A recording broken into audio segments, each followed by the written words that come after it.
Bueno, bon dia a totes i tots. Després de fer totes les operacions que es requereixen, no?, per seguretat i salut,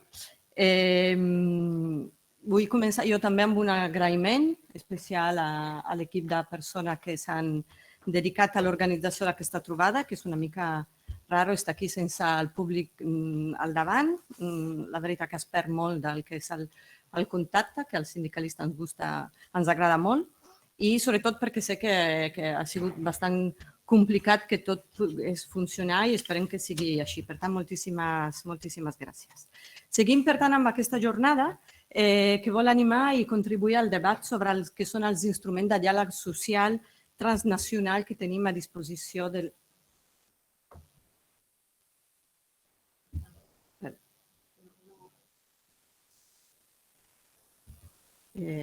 Cambio de último momento, lo hacemos en castellano, no hay ningún problema, ¿no? Vale, se había quedado de otra forma, pero bueno, pasamos al castellano, no hay problema. Entonces, decíamos que queremos animar y contribuir a lo que es el debate sobre los instrumentos de diálogo social transnacional a disposición, ¿no?, de la clase trabajadora.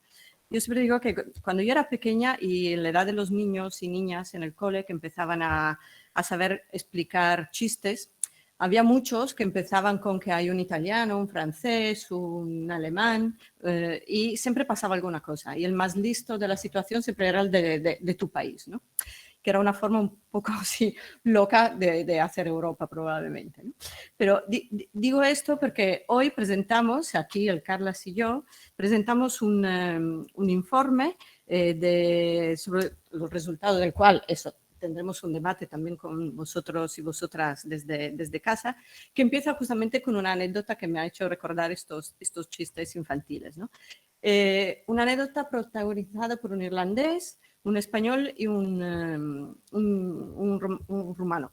Pero en este caso no era ningún chiste, ninguno era más listo que los demás, sino más bien todos de alguna forma sufrían la misma situación.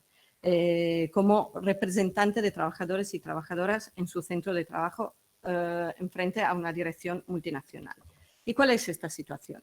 La situación básicamente es la falta de información sobre los que son los planes empresariales, sobre posibles reestructuraciones, sobre los resultados financieros y económicos de la empresa multinacional o la situación específica que viven otros países donde trabajan otros trabajadores de la misma multinacional.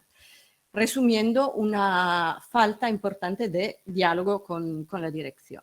Y es justamente la necesidad de conocer esta fotografía que es lo que ha animado a los investigadores del ETUI, que es el Instituto de Formación y Investigación vinculado a la Confederación Europea de Sindicatos, a investigar y a realizar una encuesta, la más grande que se haya hecho con representantes del Comité de Empresa Europeo y que tenemos aquí, no sé si se ve, y se intitula No soy alien, justamente, ¿no?, con esta necesidad y esta necesidad de diálogo.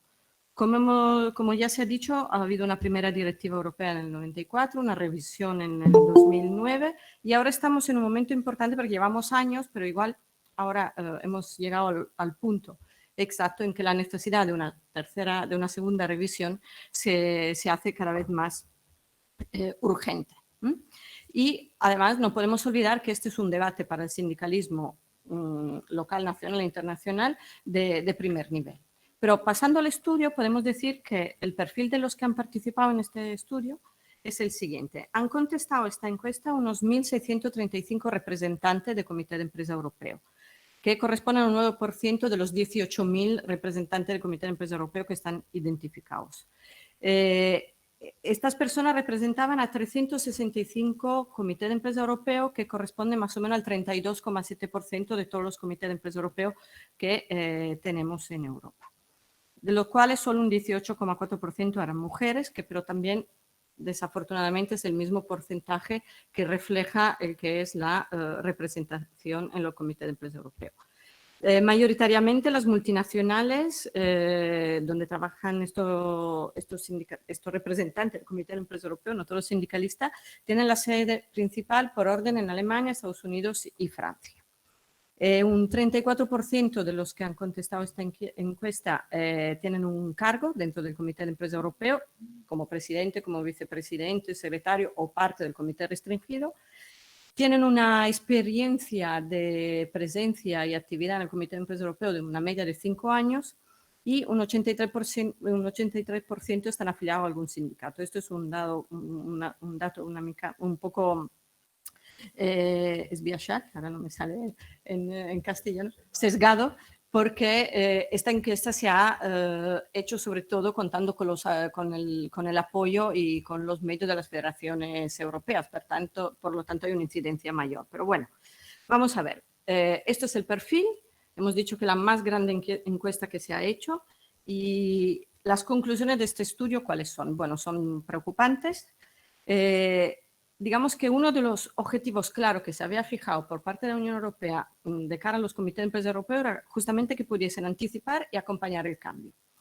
Y vemos que este es uno de los objetivos que menos se ha cumplido.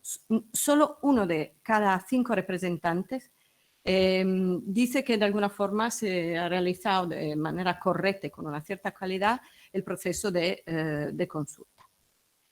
Se han identificado 4 variables para poder medir esta calidad en la consulta. La primera es muy básica y muy sencilla. ¿Qué tipo de orden del día te llega cuando te convocan a una reunión? Por lo tanto, si el orden del día es exhaustivo o no, si llega a tiempo y sobre todo qué tipo de información se te proporciona y si además está traducida. Que sabemos cuáles son toda la problemática vinculada al tema del idioma participando en un comité de empresa europeo. Por lo tanto, esto es el primer punto. El segundo es cómo se determina, ¿no?, la calidad de la información y de la consulta. Normalmente lo que se hace es más bien se proporciona una fotografía del estado actual de la empresa, pero muy pocas veces se comparte lo que es una previsión, sobre todo por lo que respecta a la ocupación, ¿no? Por lo tanto, se trata mucho el tema de la salud en el lugar del trabajo, esto está muy bien, pero la percepción de la utilidad de este proceso de consulta es muy baja. Por lo menos del 50% de los encuestados dicen que es satisfactoria esta calidad de la consulta. Y luego es muy importante el momento en que esto pasa, ¿no? En el momento en que se realiza y en el momento en que, cuál es el calendario de este proceso. Solo en un 21% de los casos se realiza la consulta antes de que la empresa tome la decisión final sobre alguna cosa en concreto. El 43,2% después de haber tomado ya la decisión y justo antes de implementarla, por lo tanto muy poco margen de maniobra se deja a la representación de los trabajadores y trabajadoras, y un 20% informa hasta durante la implementación misma, o sea que ya está todo hecho, ya implementamos y bueno, ya es mucho que te lo cuente, ¿vale? Esto de la capacidad de determinar el momento en que todo este proceso se pone en marcha, han relevado de la encuesta que está muy vinculado directamente con la cantidad de reuniones plenarias que se organizan a lo largo del año por parte del Comité de Empresa Europea. Por lo tanto, se ha visto que la eficacia y la influencia es sobre todo para construir una red sindical de contacto y para poder recibir la información directamente de la dirección, pero no se va mucho más allá. Es grave también deducir de la encuesta que el 91% de los comités de empresa europeos se han visto implicados en los últimos 3 años previos a la encuesta algún proceso de fusión o reestructuración, el 91%. Pero solo el 47% recibió una información detallada respecto a este proceso de fusión o de reestructuración. Y solo el 21,7% ha podido contar con la presencia de un experto externo, que no es el coordinador sindical, sino es una persona experta en alguna materia muy delicada y sensible por el tema de la fusión o reestructuración que ad hoc se contrata para asesorar. Otro derecho que se ha visto que está muy bien reconocido en la directiva, pero que se lleva muy poco a la práctica, es el derecho a la formación específica de los miembros del Comité de Empresa Europeo. Casi el 40% no ha recibido ningún tipo de formación los 3 años previos a la encuesta. Ha habido mejoras entre el 2008 y el 2018, 2008 porque era appunto, ¿no? della revisión y porque se realizó la anterior encuesta. Sí, ha habido, sobre todo en el número de reuniones que se han realizado, que ha aumentado, pero no en la efectividad. Lo que se ha constatado es que no se llega nunca a tiempo a consultar sobre cuestiones fundamentales transnacionales. Para no ser solo negativos, sí que se han detectado también muchos que vosotros que estáis en un comité de empresa, vosotros y vosotras que estáis en un comité de empresa europeo, lo reconoceréis, los elementos importantes con un impacto positivo. La presencia de una coordinación sindical. La posibilidad de tener un coordinador o coordinadora sindical permite recibir más informaciones, realizar más reuniones, que hemos visto que tiene un impacto directo sobre el cronograma y el calendario del proceso de consulta. Se recibe más formación, se obtiene más colaboración de expertos externos, que hemos dicho también que es como muy importante en temas de reestructuraciones. Hay una mejora de la comunicación interna dentro del Comité de Empresa Europeo y además se llega a consensos mucho más fácilmente internamente. Hemos visto que otro impacto positivo es la frecuencia alta de reuniones, la posibilidad de haber conformado esta red estable de contacto que sirven para el Comité de Empresa Europeo y para más cosas a nivel de actividad sindical, tener representantes formados que sepan a lo que van y que puedan comunicarse de forma adecuada y, resumiendo, tener, diría yo, unos comités de empresa europeo sindicalizados en función de estas variables. ¿Qué se sugiere que es más urgente cambiar? Probablemente se debería prohibir y sancionar a las direcciones que no que toman decisiones sin el proceso de consulta adecuado. Se debería mejorar mucho la calidad de la información que se proporciona a los representantes de los trabajadores, además de introducir mucho más temas a tratar en el mismo Comité de Empresa Europeo. Y esto está claro también, aumentar lo que son los recursos a disposición de los comités de empresa europeos.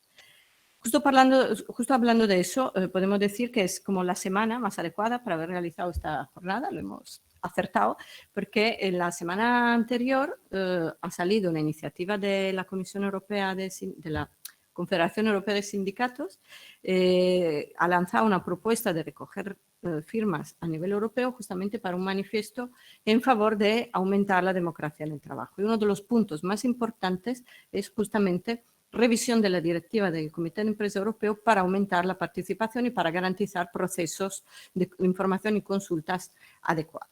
Pero no solo la CES, sino también la Comisión Europea, por eso me he equivocado con el tema Comisión Confederación. El 13 de octubre ha habido una importante reunión de ministros de Trabajo y de Asuntos Sociales de toda Europa, donde de forma repetida, manifiesta y contundente han reivindicado la necesidad de que los trabajadores y trabajadoras participen más en lo que es, sobre todo en procesos de reestructuración. Estamos en medio, porque desafortunadamente aún estamos en medio, no estamos al inicio, no estamos al final, que no sabemos cuál es, de una pandemia muy grave que está determinando y causando la aceleración de toda una serie de procesos. Junto a todo un plan de transiciones que se quiere llevar a cabo desde la Comisión Europea, en el programa que se ilustró hace un año por parte de su presidenta, estamos viendo cómo toda esta transición y todos estos cambios, incidencia importante en estructuras industriales y empresariales a nivel europeo, determina la necesidad cada vez más importante y urgente de poder incidir y poder participar en el cambio de estas estructuras y de los modelos empresariales y de los modelos industriales. Y además de una otra reunión que también quiero citar, del 14 de octubre, tripartida a nivel de diálogo social transnacional. Dicho eso, y esta ha sido una presentación muy rápida de este informe, que es fácilmente descargable y os aconsejo la lectura porque además está presentado de una forma muy, muy fácil de leer, muy agradable. Ahora, yo creo que ilustrados estos datos así objetivos y sintéticos, sería importante entrar en el meollo del debate. Por eso tenemos aquí al Carles Català, que agradecemos mucho. Él es miembro de la Secretaría Internacional de la Federación de Servicios Estatal, además de miembro de la Federación de Servicios de Comisiones Obreras de Cataluña. Él es un gran experto, tiene una larga trayectoria en trabajo con Comité de Empresa Europeo y por lo tanto nos gustaría abrir como un diálogo con él dirigiéndole 3 preguntas. Le haré la primera, contesta y luego iremos a las otras. La primera es, respecto al informe y a lo que acabamos de decir, ¿qué evaluación se podría hacer desde el punto de vista de un sindicalismo de clase de estos resultados, estos primeros resultados que han salido? Pues, Carles, tienes la palabra. Muy bien, buenos días, buen día.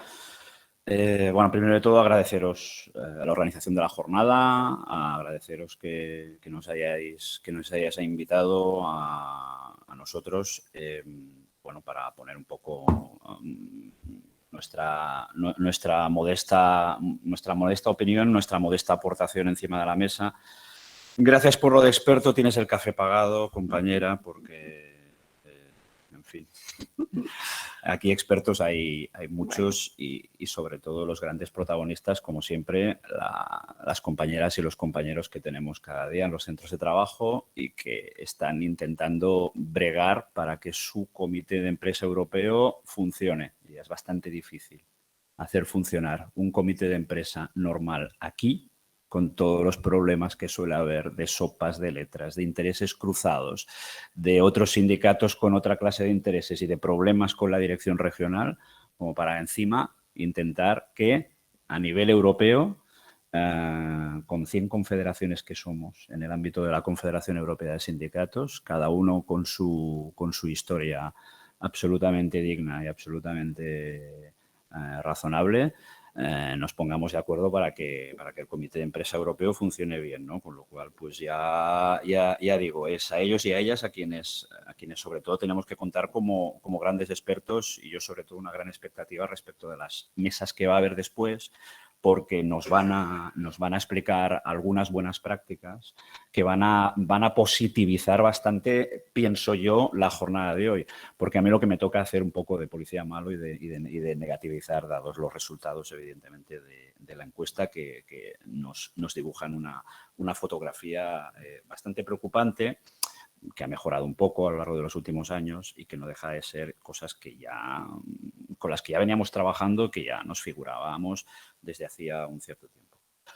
Agradeceros también el cambio del orden del día. Tengo una pequeña conference call después y tal, que me ha surgido de forma un poco urgente y tal, precisamente con una federación europea nuestra para hablar de multinacionales, pero bueno, un pequeño break y luego volveré.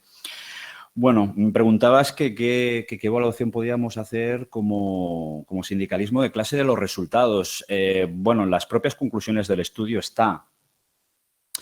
Además, también me atrevería, en la medida de lo posible, a intentar recomendar, porque este estudio, como tú has dicho antes, lo bueno que tiene es que está muy bien visualizado, ¿no? Los números y las estadísticas son muy fríos y son muy concluyentes.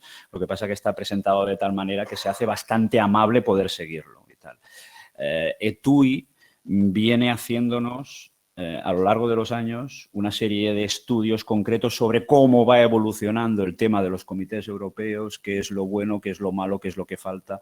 Es decir, yo también me gustaría recomendar los estudios que ha habido inmediatamente antes, incluso el Too Little Too Late, demasiado poco, demasiado tarde, que los dos investigadores estos, Stan y Romek, también firmaron hace creo que dos o tres años.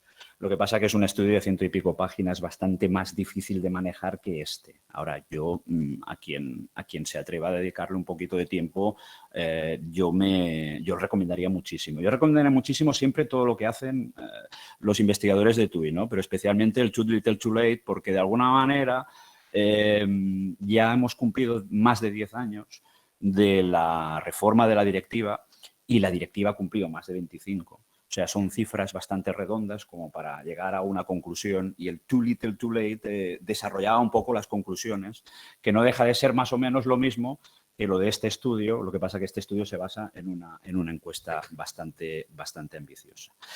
Entonces, ya para hacer algún tipo de evaluación, ya son más o menos los tópicos con los que venimos trabajando todos estos últimos años, exceptuando honrosas excepciones y exceptuando honrosos sectores donde hay una cierta tradición sindical fuerte, por decirlo de alguna manera. Tenemos un problema muy serio con el tema de la información, con el tema de los procesos de información y consulta, pero también me atrevería a decir un poco con la información que se da, porque a veces, muchas veces, el tema de la información es tan overwhelming, como dirían los ingleses, tan bestial la cantidad de información que te dan, que no sabes exactamente qué hacer con ella y a veces ya se hace expresamente como para que no digas no, pero sí, información estamos dando, ¿no? Lo que pasa es que tienes que ser tú el que vaya de alguna manera trillando. Si a eso le añadimos a que efectivamente, como Miquel ha comentado antes, el tema de la formación de los miembros y de las personas que están en los comités de empresa europeos y en las sociedades europeas, es una carencia, es decir, todavía hay una parte importante de personas que componen los comités europeos a los que les falta formación. Y si encima le añades las dificultades que tenemos en los comités de empresa europeos para que la empresa sepa reconocer el papel del coordinadora, a duras penas a veces el experto, porque tienen la obligación por la legislación, por la directiva, pero encima si les quieres añadir el tema de la coordinación y de la coordinación que queremos que se haga desde los sindicatos, o bien del país matriz, o bien de las federaciones internacionales, etcétera, etcétera, hay bastantes dificultades ahí para que la empresa lo quiera reconocer, pues evidentemente ya te pueden dar toda la información del mundo que tú quieras, que si te falta formación y encima el papel del coordinador no les gusta a las empresas, nos lo cortan, la propia gente de alguna manera también lo acepta, etcétera, etcétera, tenemos un problema con ese comité de empresa europeo que quizá hará sus reuniones, quizá hará alguna cosa, pero no avanzará en la línea de lo que queremos que avance, que es en la línea de la sindicalización y de poder participar de forma efectiva en todos los cambios a nivel transnacional. Para no extendernos mucho, ¿no? Porque es que si no nos vamos y nos vamos y nos vamos y tienes más preguntas. Entonces, como esto es algo en círculo que volverá y tal, me dejo cosas en el tintero que probablemente saldrán después. Pero hay una cosa que a mí me preocupa muchísimo y que siempre pongo encima de la mesa. Como sindicato de clase y tal, sabiendo como sabemos las carencias que hay. Es absolutamente fundamental nuestro trabajo en red. Es absolutamente fundamental a todos los niveles. A nivel del sindicalismo internacional, es decir, de las federaciones internacionales que están ahí puestas para algo. A nivel del sindicalismo nacional, de las estructuras nacionales que tenemos aquí en Cataluña, en España, etcétera. Y a nivel de que la propia gente que tenemos en los comités europeos quiera y sepa capaz de coordinarse, muchas veces no se da, explicar lo que se hace, preguntar qué es lo que falta, hacer un informe, hacer ahí un trabajo que no debe de ser nunca, de ninguna de las maneras, vertical, porque cuando empezamos con las verticalidades de que si yo me veo obligado a hacer no sé qué y tú te ves obligado a hacer conmigo no sé cuántos, no acabaremos nunca, sino simplemente buscar cada vez más una horizontalidad en el mismo plano de cooperación y colaboración sindical, también con otros sindicatos, que tenemos sindicatos prácticamente hermanos por toda la geografía europea, intentar ser capaces de coordinar mejor eso, y se están haciendo muchos esfuerzos evidentemente, porque yo estoy absolutamente convencido que con una buena coordinación sindical mejoraremos bastante. Corto por aquí. Pues la segunda pregunta que queríamos hacerte era ¿qué tema faltaría por ser evaluado y que es fundamental para mejorar la capacidad y la legitimidad de la acción sindical del Comité de Empresa Europeo y que no aparece como ítem en el estudio? Si hay alguna cosa, según tu opinión. Sí, yo salvo que alguien lo señale, que también me gustaría que esto se hablara después. Creo que precisamente porque en ETUI tenemos un par de investigadores que están muy acostumbrados a ir haciendo estudios e ir evaluando cómo se comportan los comités europeos. Yo no he hecho en falta demasiadas cosas que sean redundantes, ¿eh? Si tenemos claro exactamente cuáles son las cosas que más escandalosamente faltan a nivel general, que los procesos de información y consulta se den, hay poca formación, nos falta más reconocimiento del trabajo de la persona coordinadora, los problemas que hay con la confidencialidad muchas veces o incluso con el concepto de transnacionalidad. Son varios tópicos que yo creo que todo el mundo conoce bastante. Entonces, yo no echo de menos demasiado, pero sí que estaría bien ir proponiéndole a las compañeras y a los compañeros de TUI un poquito más de profundidad de ciertas cosas, quizá un poco más técnicas, pero que también tienen su repercusión sindical muy clara, que a mí me llaman la atención, por ejemplo, lo que comentabas tú sobre el sesgo de género y tal. que el 81% de las encuestas que han sido respondidas en este estudio pertenezcan a hombres y, por lo tanto, el 19% restante a mujeres, probablemente eso es un indicador, para mí es un indicador grave, de que la masculinización de los comités de empresa europeos, eso como es, porque si somos los propios sindicatos quienes ponemos a los miembros de los comités de empresa europeos, no en todos los países, pero, por ejemplo, aquí está clarísimo. Quien firma los nombramientos somos nosotros, los componentes de la Secretaría Internacional de nuestra federación. Lo que pasa es que vamos a la par con lo que nos diga la sección sindical, evidentemente, ¿no? Pues es decir, hay una sindicalización clara respecto de a qué persona ponemos, o teóricamente hay una sindicalización clara respecto de a qué persona ponemos en los comités de empresa europeos.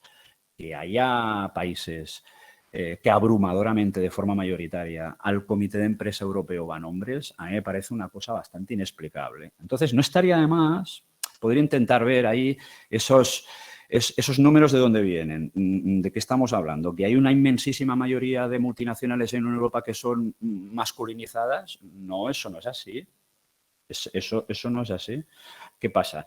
Que a la hora de elegir representantes legales de los trabajadores en los países miembros, pues tenemos la dificultad que tenemos en tantos sitios, ¿no? Que el problema de la precariedad en la incorporación de la mujer al mundo del trabajo, etcétera, etcétera, el hecho de que sindicalmente sigue habiendo bastantes dificultades para incorporar a la mujer en las estructuras sindicales en muchos países y, por lo tanto, también en los comités de empresa.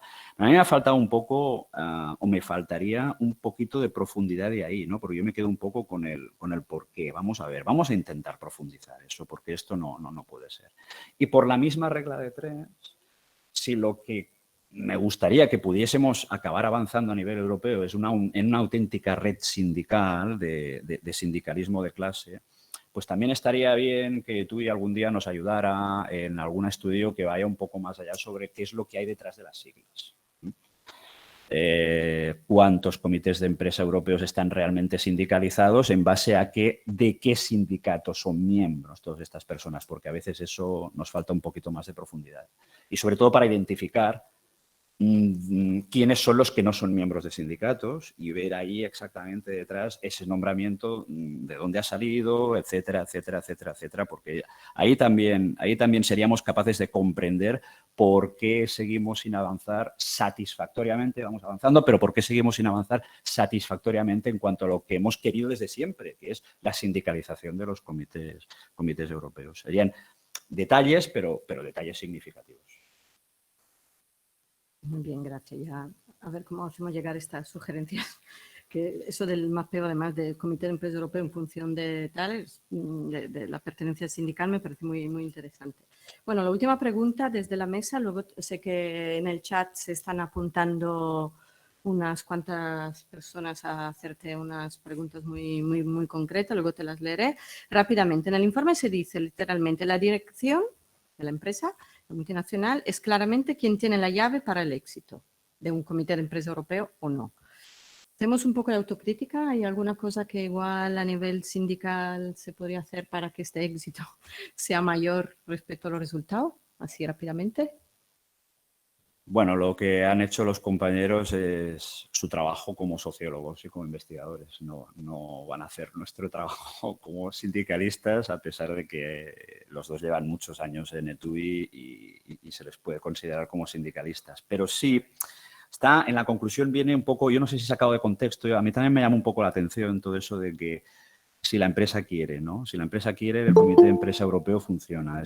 Parece un poco perogrullo, ¿no? Y tal. Digo, bueno, pero que la empresa tiene que querer, porque hay un marco legal que obliga a hacer una serie de cosas. Ya sabemos todos, y las empresas nos lo repiten constantemente, que los comités de empresa europeos no son órganos decisorios, es decir, de negociación colectiva, que son órganos de información y consulta. Pero precisamente estamos aquí porque la información y los procesos de información y consulta no funcionan. Entonces, que una de las conclusiones sea, bueno, es que esto va a ir bien en la medida de que lo que la empresa quiera.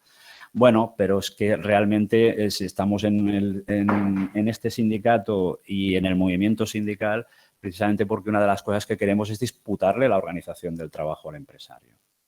Pero quizá esta formulación la compartimos el sindicalismo español y sobre todo nuestro sindicato, y la compartimos buena parte del sindicalismo confederal, italiano, francés, belga, etcétera, etcétera, pero hay otros modelos de relaciones laborales en Europa que van más hacia lo que nos dicen Stan y Romek en la conclusión. Es decir, hay modelos que están basados desde el fin de la Segunda Guerra Mundial prácticamente, cuando Europa se reconstruye, en la concertación social, el modelo nórdico, el modelo centroeuropeo, el modelo alemán, etcétera, etcétera. Y hay una costumbre de siempre de que efectivamente hay muchas cosas que se hacen de forma negociada con la empresa, hay leyes de codeterminación en Alemania, etcétera, etcétera. Y ya el movimiento sindical en estos países está acostumbrado a que lo que hay por escrito se cumple, con lo cual nos sentamos, pactamos, negociamos, etcétera, etcétera. Somos nosotros, los del modelo latino, especialmente en este país y en algunos de nuestros entornos, en que aunque tengas un convenio colectivo que no sea nada del otro mundo, es igual, las empresas no te lo cumplen.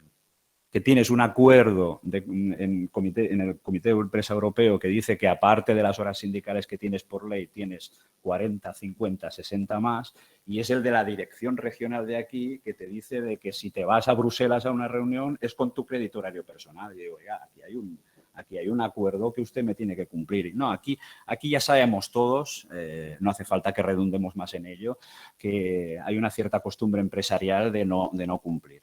Entonces, claro, los compañeros dicen, bueno, si la empresa quiere y tal, porque ellos están acostumbrados a una dinámica mucho más, si me permites el adjetivo, quizá una forma mucho más calvinista de trabajar, ¿no? Y tal. Lo que se dice se cumple, trabajamos juntos, estamos en el mismo barco, etcétera, etcétera. Eso es bastante más difícil de ver en otros países y en el nuestro, y quizá esa es la explicación que doy. Evidentemente, una conclusión basada única y exclusivamente, que no es así en el estudio, pero que parte de la conclusión sea la dirección tiene la llave de que esto funcione y tal, nosotros no debemos conformarnos. Y nosotros, evidentemente, lo que debemos seguir es trabajando, viendo qué es lo que no funciona y trabajar para que, efectivamente, la dirección no le quede más remedio que... No hemos hablado de las sanciones.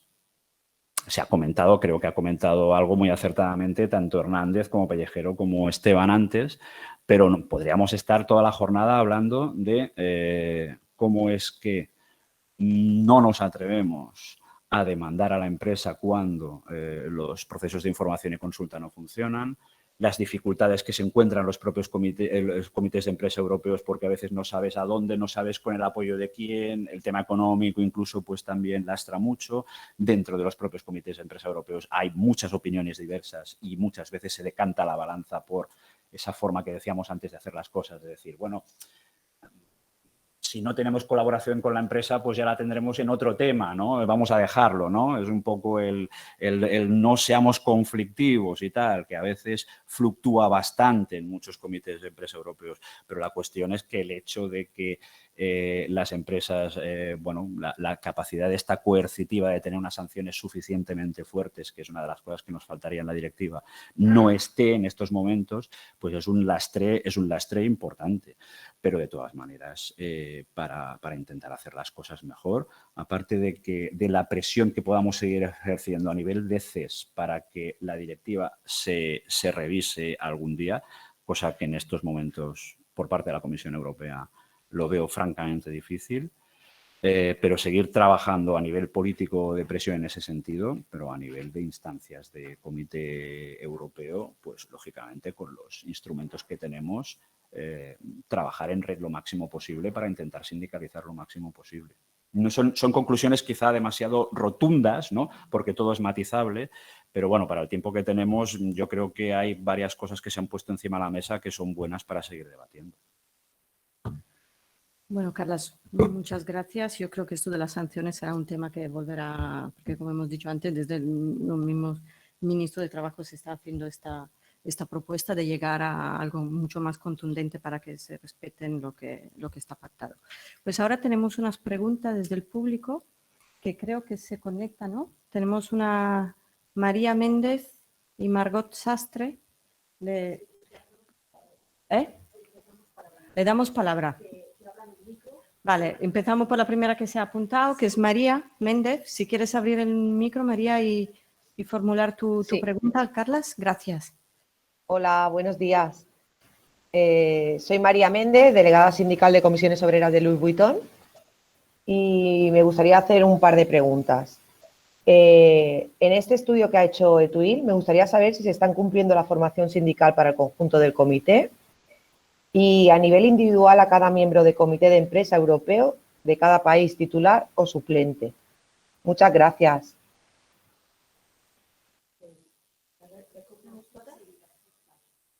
Vale, pues tengo ahora Margot Sastre. También, Margot, si quieres formular tu pregunta y así luego Carlas contesta todas.